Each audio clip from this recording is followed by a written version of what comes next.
तदनंतर जिस प्रकार गरुड़ सांप को नष्ट कर देता है, उसी प्रकार गंधर्व सिंह को नष्ट कर बड़ा हर्षित हुआ और हर्षित होकर उसने महागुणकारी मद्य का पान किया, जिसके नेत्र चंचल हो रहे थे। ऐसे गंधर्व की विदुषी स्त्री ने उसकी जांघ पर अपनी भुजा रख गंधर्व से कहा कि हे नाथ, मुझे अवसर दीजिए, मैं इस समय कुछ गाना चाहती हूँ, क्योंकि मद्यपान के अनंतर उत्तम गाना गाना चाहिए, ऐसा उपदेश है। साथ ही हम दोनों का मधुर दिव्य एवं हृदयहारी संगीत सुनकर ये दोनों स्त्रियां अवशिष्ट भय को भी छोड़ देंगी। तदनंतर जब अर्धरात्रि हो गई और किसी दूसरे का शब्द भी सुनाई नहीं पड़ने लगा, तब गंधर्व ने कानों को हरने वाली वीणा ठीक कर बजाना शुरू किया और उसकी स्त्री रत्नचूला पति के मुख पर नेत्र धारण कर मंजीरा बजाती हुई धीरे धीरे गाने लगी। उसका वह गाना मुनियों को भी क्षोभ उत्पन्न करने का कारण था। उस समय उन दोनों के बीच घन, वाद्य, सुशीर और सतत इन चारों प्रकार के बाजों का प्रयोग चल रहा था और परिजन के अन्य लोग गंभीर हाथों से क्रम अनुसार योग्य ताल दे रहे थे। तबला बजाने में निपुण देव एकचित्त होकर गंभीर ध्वनि के साथ तबला बजा रहे थे, तो बांसुरी बजाने वाले चतुर देव बोह चलाते हुए अच्छी तरह बांसुरी बजा रहे थे। उत्तम आभा को धारण करने वाला यक्ष प्रवाल के समान कांति वाली तथा सुंदर उपमा से युक्त वीणा को तमूरे से बजा रहा था। तो स्वरों की सूक्ष्मता को जानने वाला गंधर्व क्रम को नहीं छोड़ता हुआ मध्यम, ऋषभ, गांधार, षडज, पंचम, दैवत और निषाद इन 7 स्वरों को निकाल रहा था। गाते समय वह गंधर्व द्रुता, मध्या और विलंबिता इन 3 वृत्तियों का यथास्थान प्रयोग करता था और जिनसे नेत्र नाच उठते थे, ऐसी 21 मूर्छनाओं का भी यथा अवसर उपयोग करता था। वह देवों के गवैया जो हा हा हु हु है, उनके समान अथवा उनसे भी अधिक उत्तम गान गा रहा था और प्रायः कर गंधर्व देवों में यही गान प्रसिद्ध को प्राप्त है। वह 49 ध्वनियों में गा रहा था तथा उसका वह समस्त गान जिनेंद्र भगवान के गुणों से संबंध रखने वाले मनोहर अक्षरों से युक्त वचनावली से निमित्त था। वह गा रहा था कि भक्ति से नम्रीवृत सुर, असुर, पुष्प, अर्घ तथा नाना प्रकार की गंध से जिनकी उत्तम पूजा करते हैं, ऐसे देवादिदेव वंदनीय अरहंत भगवान को मैं भक्ति पूर्वक नमस्कार करता हूँ। उसने यह भी गाया कि मैं श्री मुनि सूरतनाथ भगवान के उस चरण युगल को उत्कट भक्ति से नमस्कार करता हूँ, जो त्रिभुवन की कुशल करने वाला है, अत्यंत पवित्र है और इंद्र के मुकुट का संबंध पाकर जिसके नख रूपी मणियों से किरणें फूट पड़ती है। तदनंतर जिसका मन आश्चर्य से व्याप्त था, ऐसी वसंत माला ने उस अश्रुत पूर्व तथा अत्यंत सुंदर संगीत की बहुत प्रशंसा की। वह कहने लगी कि वाह वाह, यह मनोहर गान किसने गाया है? इस अमृत वर्षी गवैया ने तो मेरा हृदय मानो गीला ही कर दिया है।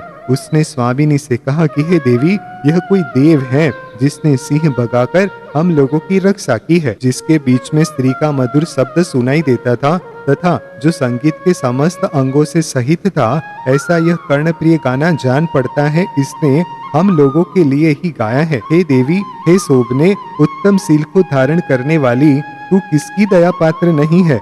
भव्य जीवों को महा अटवी में भी मित्र मिल जाते हैं। इस उपसर्ग के दूर होने से यह सुनिश्चित है कि तुम्हारा पति के साथ समागम होगा, अथवा क्या मुनि भी अन्यथा कहते हैं? इसलिए इस उत्तम देव का यथोचित आश्रय लेकर मुनिराज की पद्मासन से पवित्र इस गुफा में श्री मुनीश्वरनाथ भगवान की प्रतिमा विराजमान कर सुख प्राप्ति के लिए अत्यंत सुगंधित फूलों से उसकी पूजा करती हुई हम दोनों कुछ समय तक यहीं रहें। इस गर्भ की सुख से प्रसूति हो जाए, चित्त में इसी बात का ध्यान रखें और विरह संबंधी सब दुख भूल जावें। तुम्हारा समागम पाकर परम हर्ष को प्राप्त हुआ यह पर्वत झरनों के जल कणों के बहाने मानो हंस ही रहा है, जिनके अग्रभाग फलों के भार से झुक रहे हैं, जिनके कोमल पल्लव लहलहा रहे हैं और जो पुष्पों के बहाने हंसी प्रकट कर रहे हैं। ऐसे ये वृक्ष तुम्हारे समागम से ही मानो परम संतोष को प्राप्त हो रहे हैं।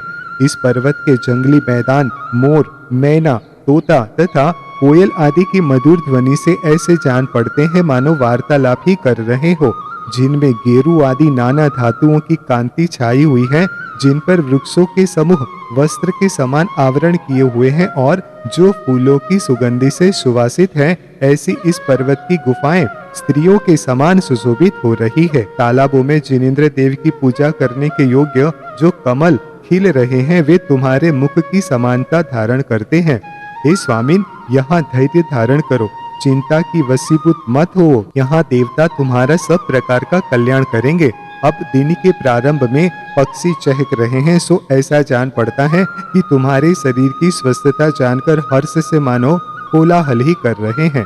ये वृक्ष पत्तों के अग्रभाग में स्थित तथा मंद मंद वायु से प्रेरित शीतल ओस के कणों को छोड़ रहे हैं, सो ऐसा जान पड़ता है मानो हर्ष के आंसू ही छोड़ रहे हों।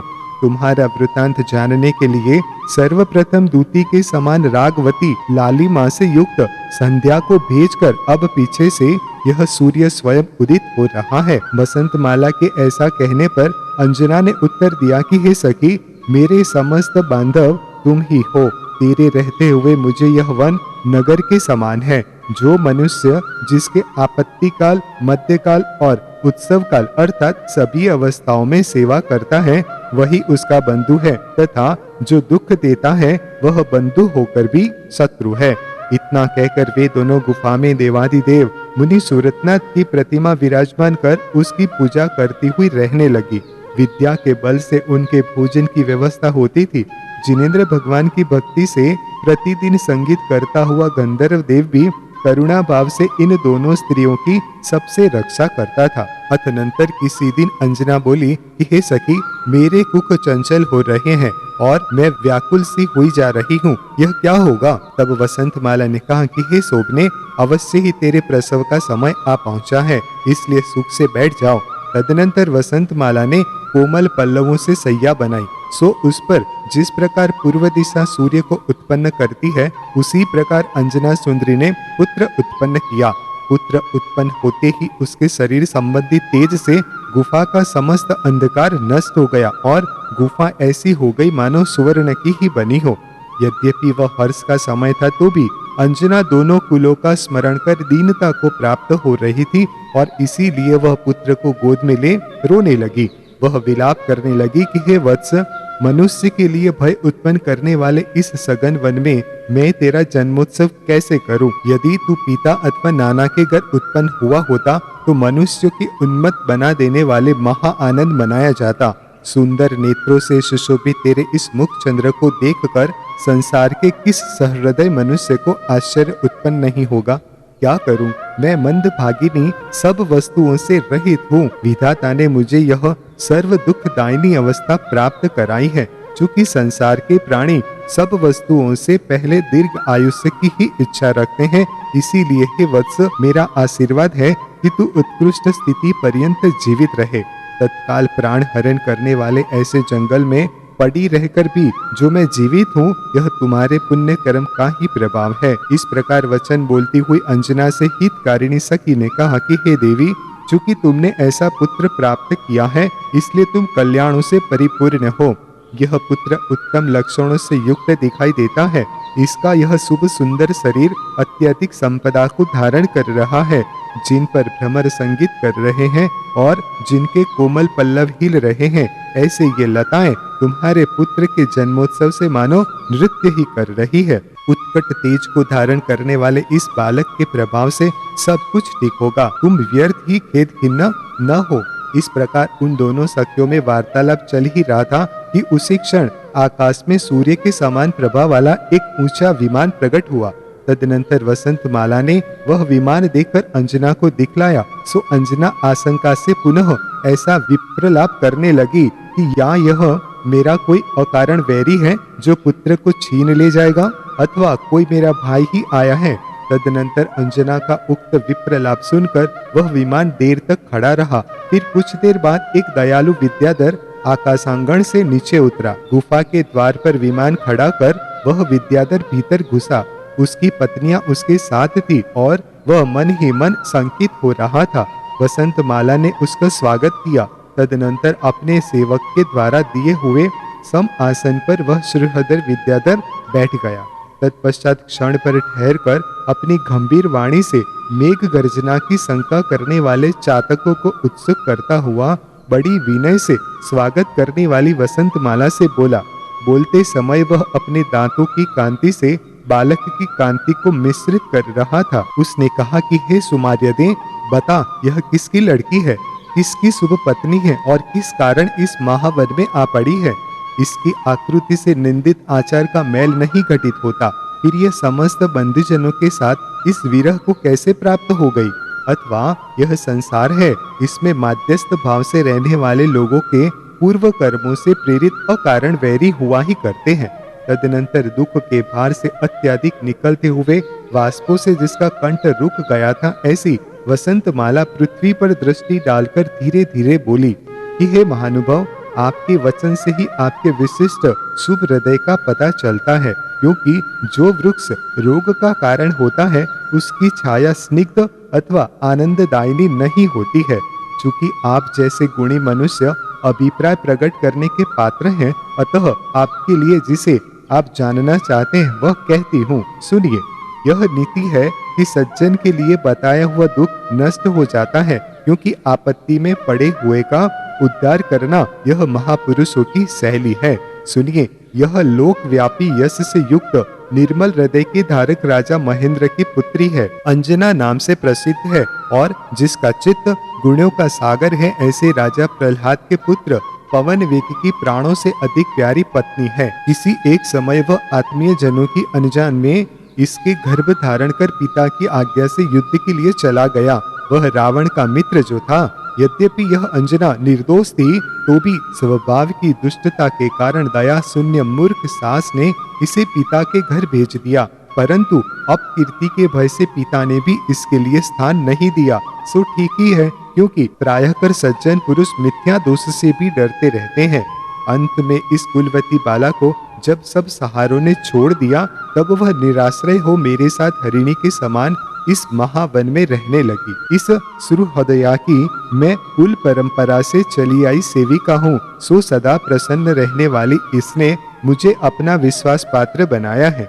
इसी अंजना ने आज नाना उपसर्गों से भरे वन में पुत्र उत्पन्न किया है। मैं नहीं जानती कि यह साध्वी पतिव्रता सुख का आश्रय कैसे होगी। आप सत्पुरुष हैं, इसलिए संक्षेप से मैंने इसका यह वृतांत कहा है। इसने जो दुख भोगा है उसे संपूर्ण रूप में कहने के लिए समर्थ नहीं हूँ। अतनंतर उस विद्याधर के हृदय से वाणी निकली, सो ऐसी जान पड़ती थी मानो अंजना के संताप से पिघले हुए स्नेह से उसका हृदय परिपूर्ण रूप से भर गया था। अतः वाणी को भीतर ठहरने के लिए स्थान ही नहीं बचा हो। उसने कहा कि हे पतिव्रते, तू मेरी भांजी है। चीरकाल के वियोग से प्रायः तेरा रूप बदल गया है, इसलिए मैं पहचान नहीं सका हूँ। मेरे पिता विचित्र भानु और माता सुंदर मालिनी है। मेरा नाम प्रति सूर्य है और अनुरूह नामक द्वीप का रहने वाला हूँ। इतना कहकर जो जो घटनाएं कुमार काल में हुई थी, वे सब उसने रोते रोते अंजना से कहलाई। तदनंतर जब पूर्व वृत्तांत कहने से अंजना ने मामा को पहचान लिया, तब वह उसके गले में लगकर चीरकाल तक सिसक सिसक कर रोती रही। अंजना का वह समस्त दुख आंसुओं के साथ निकल गया। सो ठीक ही है, क्योंकि आत्मीय जनों के मिलने पर संसार की ऐसी ही स्थिति होती है। इस तरह स्नेह के भार से जब दोनों रो रहे थे, तब पास में बैठी वसंतमाला भी जोर से रो पड़ी। उन सबके रोने पर विद्याधर की स्त्रियां भी करुणावश रोने लगी और इन सबको रोते देख हरिणियां भी रोने लगी। उस समय गुफा रूपी मुख से झोर की प्रतिध्वनि निकल रही थी, इसलिए ऐसा जान पड़ता था मानो पर्वत भी झरनों के बहाने बड़े बड़े आंसू ढालता हुआ रो रहा था। और पक्षी भी दयावश आकुल होकर शब्द कर रहे थे, इसलिए वह संपूर्ण वन उस समय शब्दमय हो गया था। तदनंतर प्रति सूर्य विद्याधर ने सांत्वना देने के बाद जल लाने वाले नौकर के द्वारा दिए हुए जल से अंजना का और अपना मुंह धोया। पहले जिस क्रम से वन शब्दायमान हो गया था, उसी क्रम से अब पुनः शब्द रहित हो गया। सो ऐसा जान पड़ता था मानो इन दोनों की वार्ता सुनने के लिए ही चुप हो रहा हो। तदनंतर क्षण पर ठहर कर जब दोनों दुख रूपी गर्त से बाहर निकले, तब उन्होंने परस्पर कुशल वार्ता पूछी और अपने अपने कुल का हाल एक दूसरे को बताया। इसके बाद अंजना ने प्रति सूर्य की स्त्रियों के साथ क्रम से संभाषण किया। सो ठीक ही है, क्योंकि गुणीजन करने योग्य कार्य में कभी नहीं चूकते हैं। अंजना ने मामा से कहा कि हे पूज्य, मेरे पुत्र के समस्त ग्रह कैसी दशा में है, सो बताइए। ऐसा कहने पर मामा ने ज्योतिष विद्या में निपुण पार्श्वक नामक ज्योतिषी से पुत्र की यथावस्थिति जात कर्म को पूछा, अर्थात पुत्र की ग्रह स्थिति पूछी। तब ज्योतिषी ने कहा कि इस कल्याण स्वरूप पुत्र का जन्म समय बताओ। ज्योतिषी के ऐसा पूछने पर अंजना ने समय बताया। साथ ही प्रमाद को दूर करने वाली सखी वसंत माला ने भी कहा कि आज रात्रि में जब अर्ध प्रहर बाकी था तब बालक उत्पन्न हुआ था। तदनंतर मुहूर्त के जानने वाले ज्योतिषी ने कहा कि इसका शरीर जैसा शुभ लक्षणों से युक्त है, उससे जान पड़ता है कि बालक सब प्रकार की सिद्धियों का भाजन होगा। फिर भी यदि संतोष नहीं है अथवा ऐसा ख्याल है कि यह क्रिया लौकिक है, तो सुनो, मैं संक्षेप से इसका जीवन कहता हूँ। आज यह चैत्र के कृष्ण पक्ष की अष्टमी तिथि है, श्रवण नक्षत्र है, सूर्य दिन का स्वामी है, सूर्य मेष का है सो उच्च स्थान में बैठा है, और चंद्रमा मकर का है सो मध्य ग्रह में स्थित है। मंगल वृष का है सो मध्य स्थान में बैठा है, बुध मीन का है सो भी मध्य स्थान में स्थित है, और बृहस्पति कर्क का है सो भी अत्यंत उच्च स्थान में बैठा है। शुक्र और शनि दोनों ही मीन के हैं तथा उच्च स्थान में आरूढ़ है। हे राजाधिराज, उस समय मीन का ही उदय था। सूर्य पूर्ण दृष्टि से शनि को देखता है और मंगल सूर्य को अर्ध दृष्टि से देखता है। बृहस्पति पीन दृष्टि से सूर्य को देखता है और सूर्य बृहस्पति को अर्ध दृष्टि से देखता है। बृहस्पति चंद्रमा को पूर्ण दृष्टि से देखता है और चंद्रमा भी अर्ध दृष्टि से बृहस्पति को देखता है। बृहस्पति शनि को पौन दृष्टि से देखता है और शनि बृहस्पति को अर्ध दृष्टि से देखता है। बृहस्पति शुक्र को पौन दृष्टि से देखता है और शुक्र भी बृहस्पति पर पौन दृष्टि डालता है। अवशिष्ट ग्रहों की पारस्परिक अपेक्षा नहीं है। उस समय इसके ग्रहों के उदय क्षेत्र और काल का अत्यधिक बल है। सूर्य, मंगल और बृहस्पति इसके राज्य योग को सूचित कर रहे हैं और शनि मुक्तिदायी योग को प्रकट कर रहा है। यदि एक बृहस्पति ही उच्च स्थान में स्थित हो तो समस्त कल्याण की प्राप्ति का कारण होता है। फिर इसके तो समस्त शुभ ग्रह उच्च स्थान में स्थित है। उस समय ब्रह्म नामक योग और शुभ नामक मुहूर्त था। सो ये दोनों ही बाह्य स्थान अर्थात मोक्ष संबंधी सुख के समागम को सूचित करते हैं। इस प्रकार इस पुत्र का यह ज्योतिष चक्र सर्व वस्तुओं को सर्व दोषों से रहित सूचित करता है। तदनंतर राजा ने 1000 मुद्रा द्वारा ज्योतिषी का सम्मान कर हर्षित हो अंजना से कहा कि आओ बेटी, अब हम लोग अनुरूह नगर चलें। वहीं इस बालक का सब जन्मोत्सव होगा। मामा के ऐसा कहने पर अंजना का पुत्र को गोद में लेकर जिनेंद्र देव की वंदना कर और गुहा के स्वामी गंधर्व देव से बार बार क्षमा कराकर आत्मीय जनों के साथ गुहा से बाहर निकली। विमान के पास खड़ी अंजना वन लक्ष्मी के समान जान पड़ती थी। तदनंतर जो वायु से प्रेरित क्षुद्र घंटिकाओं के समूह से शब्दायमान था, जो लटकते हुए अतिशय निर्मल मोतियों के उत्तम हारों से ऐसा जान पड़ता था मानो झरनों से सहित ही हो, जिसमें गोले फानुस लटक रहे थे, जो कांच निर्मित केला के वनों से सुशोभित था, जिसमें लगे हुए सुवर्ण के गोले सूर्य की किरणों का संपर्क पाकर चमक रहे थे। नाना रत्नों की किरणों के संगम से जिसमें इंद्रधनुष उठ रहा था, रंग बिरंगी सैकड़ों पताकाओं से जो कल्प वृक्ष के समान जान पड़ता था, चित्र विचित्र रत्नों से जिसकी रचना हुई थी, जो नाना प्रकार के रत्नों से खचित था, दिव्य था और ऐसा जान पड़ता था मानो सब ओर से स्वर्गलोक से घिरा हुआ ही हो।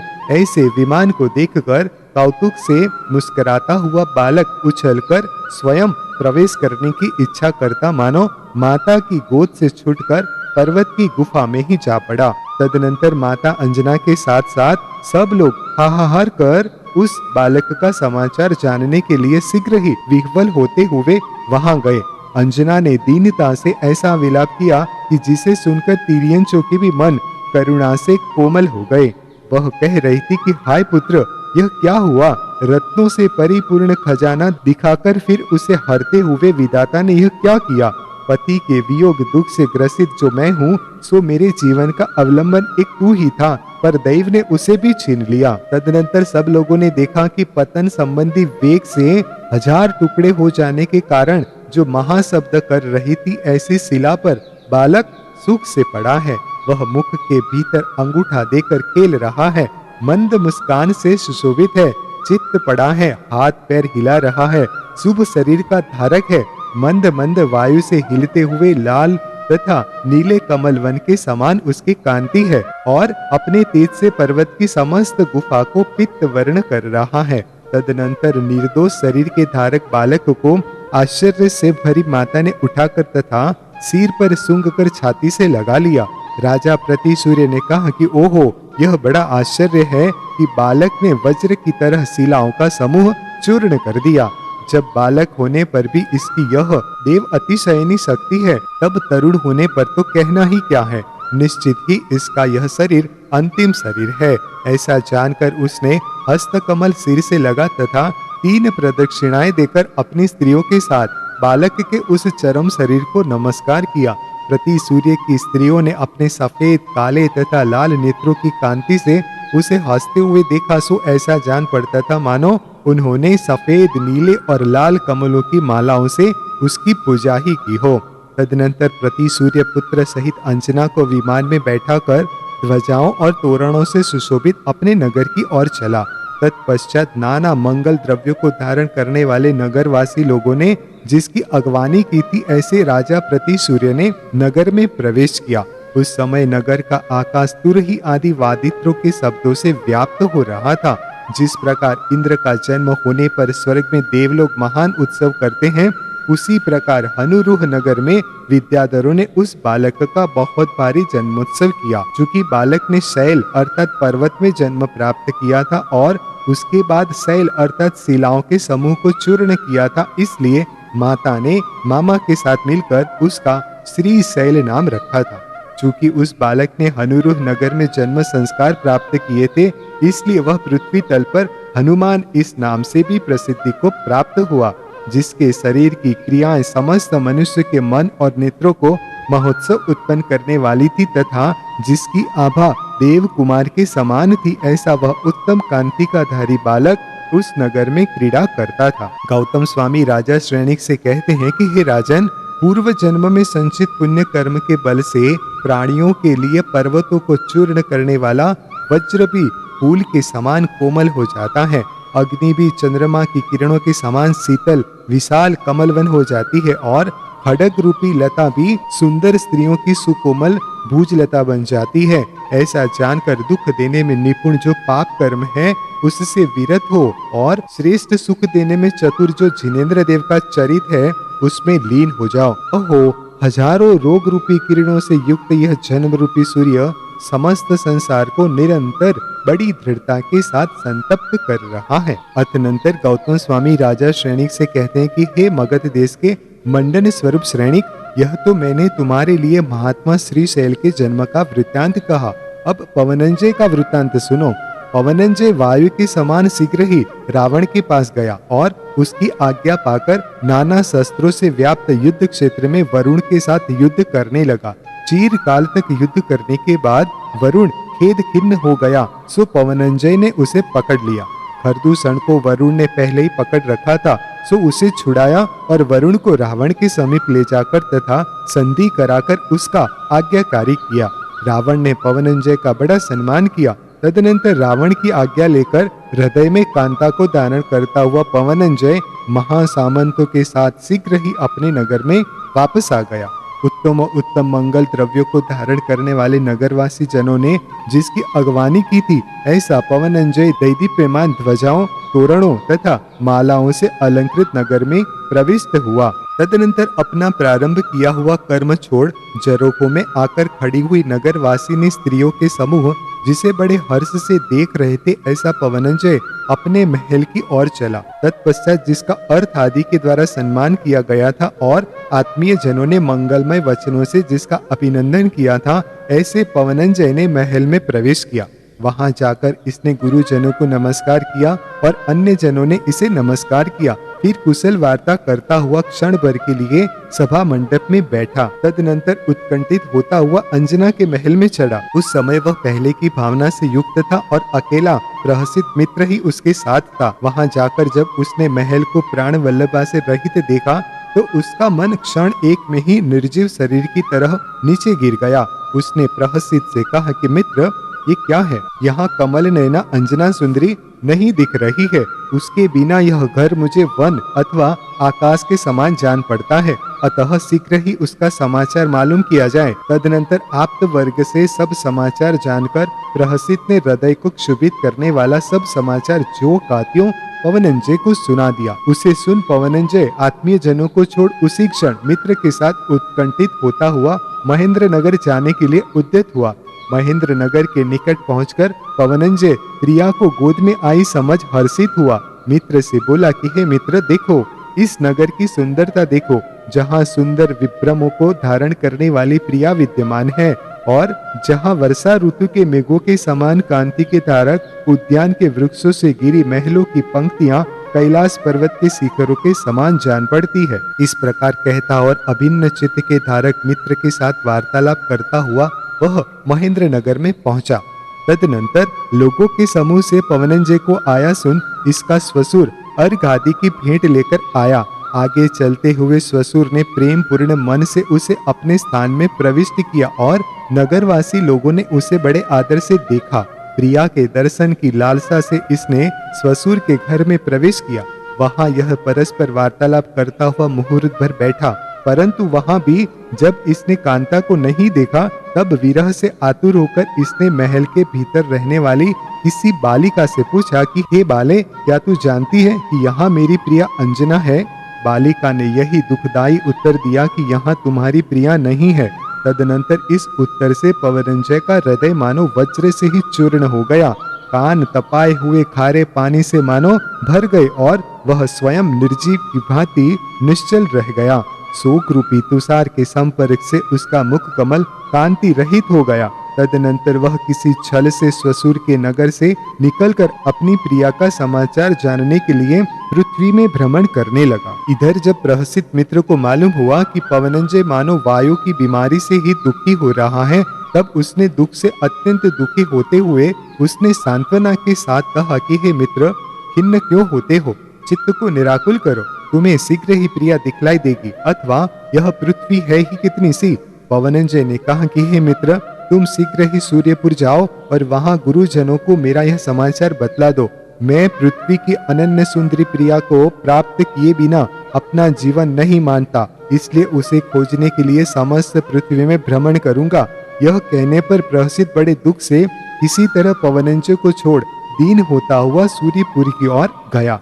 इधर पवनंजय भी अंबर गोचर हाथी पर सवार होकर समस्त पृथ्वी में विचरण करता हुआ ऐसा विचार करने लगा कि जिसका कमल के समान कोमल शरीर शोक रूपी आताप से मुरझा गया होगा, ऐसी मेरी प्रिया हृदय से मुझे धारण करती हुई कहाँ गई होगी। जो विदुरता रूपी अटवी के मध्य में स्थित थी, विराग्नि से जल रही थी और निरंतर भयभीत रहती थी, ऐसी वह बिचारी किस दिशा में गई होगी।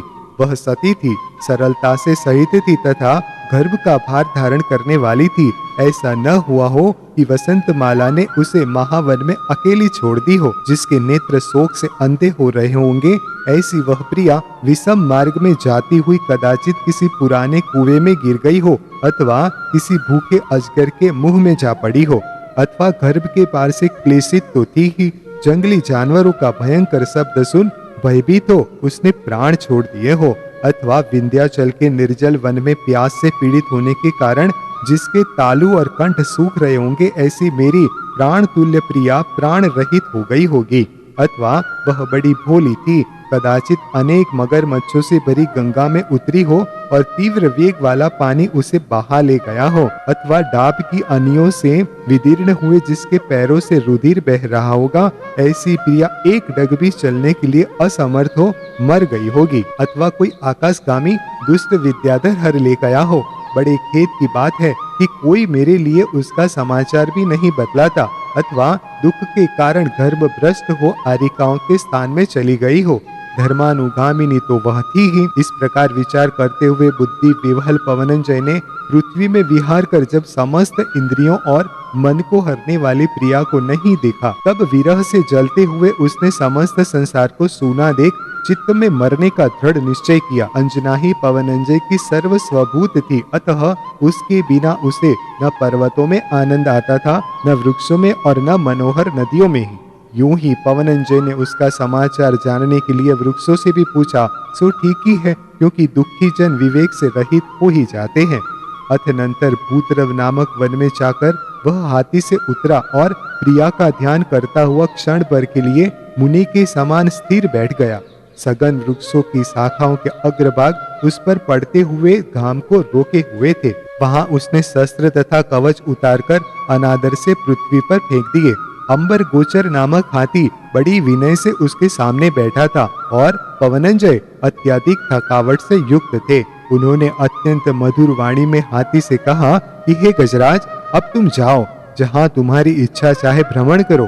अंजना का समाचार जानने के लिए मोह से युक्त होकर मैंने तुम्हारा जो पराभव किया है उसे क्षमा करो। इसी नदी के किनारे हरी हरी घास और सल्लक के वृक्ष के पल्लवों को खाते हुए तुम हस्तिनियों के झुंड के साथ यथेच्छ भ्रमण करो। पवनंजय ने हाथी से यह सब कहा अवश्य, पर वह किए हुए उपकार को जानने वाला था और स्वामी के साथ स्नेह करने में उदार था, इसलिए उसने उत्तम बंधु की तरह शोक पीड़ित स्वामी का सामीप्य नहीं छोड़ा। पवनंजय ने यह निश्चय कर लिया था कि यदि मैं उस मनोहारिणी प्रिया को नहीं पाऊंगा तो इस वन में मर जाऊंगा। जिसका मन प्रिया में लग रहा था, ऐसे पवनंजी की नाना संकल्पों से युक्त एक रात्रि वन में 4 वर्ष से भी अधिक बड़ी मालूम हुई थी।